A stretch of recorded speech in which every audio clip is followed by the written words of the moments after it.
Good morning. It's time for our children's story this morning. Our gospel story comes from the Gospel of John, our story about Jesus today. And Jesus and his disciples, they are invited to dinner at Mary and Martha's house. They are good friends of Jesus. They are celebrating and thanking Jesus for bringing their brother Lazarus back to life. Jesus had raised him from the dead.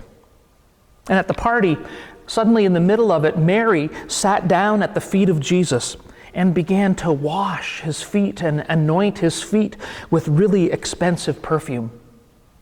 And she used her hair to do it.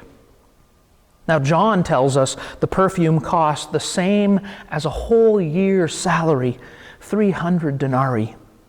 Now, that's a lot of money for perfume.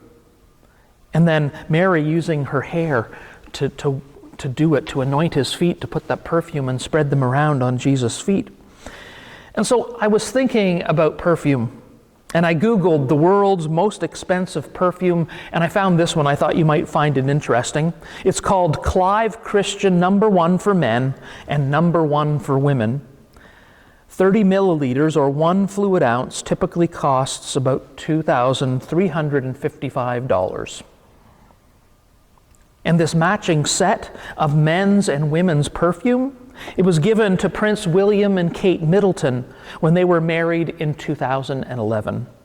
The perfume, the decanters, the box, and the jewels on it, they were valued at over $500,000 way back in 2011. Wow. So that's similar. We get an idea of just how extravagant this was that Mary did. And Judas, one of the disciples, he got mad that such expensive perfume was being wasted on Jesus. We could have sold it. We could have used the money for the poor.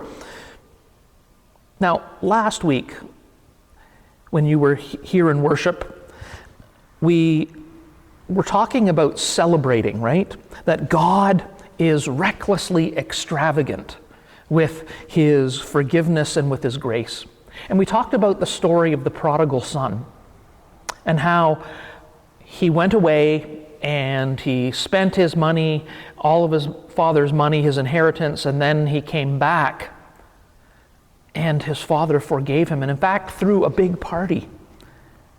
And it was that story of that extravagant grace and forgiveness that was extended to the prodigal son. And this week it's kind of similar. Mary is recklessly extravagant with her love. Right? With her love for Jesus, she is lavishing love upon him, showing how much she loved him, not only by using very expensive perfume, but she didn't just hand him the bottle and said, "Here you go, a gift for you, Jesus. Thanks, I love you."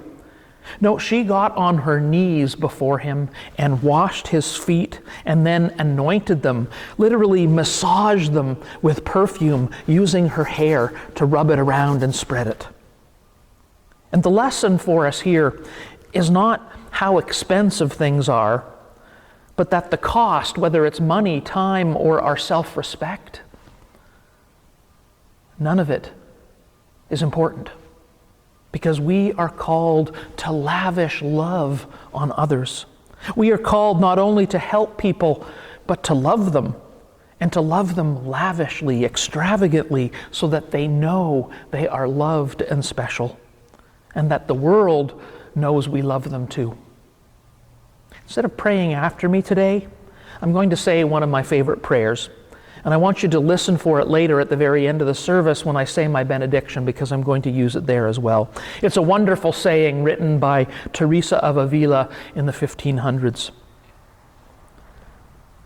Christ has no body now but yours, no hands but yours, no feet but yours. Yours are the eyes through which he looks with compassion on this world. Yours are the feet with which he walks about doing good. Yours are the hands through which he blesses the world. Yours are the hands, yours are the feet, yours are the eyes, you are his body. Christ has no body now on earth but yours. Amen. Our hymn, number 474, The Love of God Comes Close.